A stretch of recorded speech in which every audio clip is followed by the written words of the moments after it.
Ki ayam musda ini.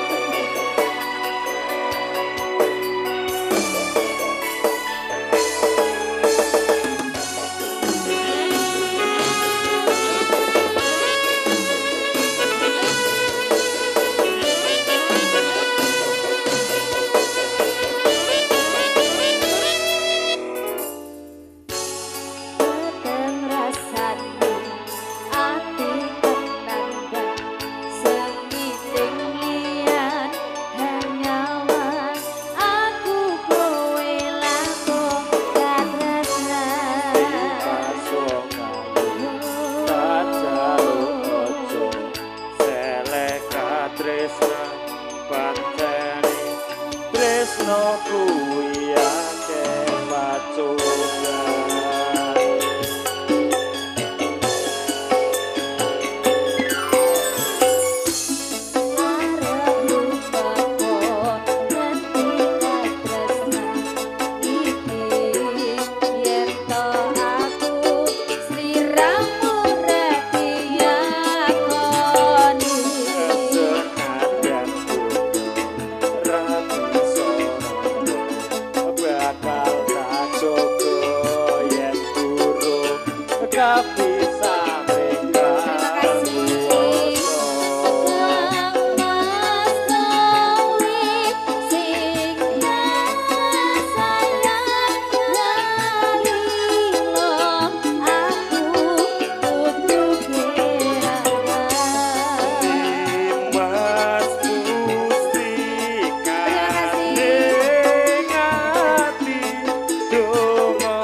ati duh dewa-dewa ning asmara buatno ati kawula anggon kula laput tresno dadak kendhat saking toko tare wangi kapateni kaire tresno kang suci rasunyatan yen to aku sliramu isa nyawiji dewa-dewa ning asmara ana ati kawula anggon kula laput tresno dadak kendhat saking toko tare wangi kapateni kaire tresno kang suci rasunyatan yen to aku sliramu isih nyawiji. Terima Matur sembah nuwun. kasih. Lanjut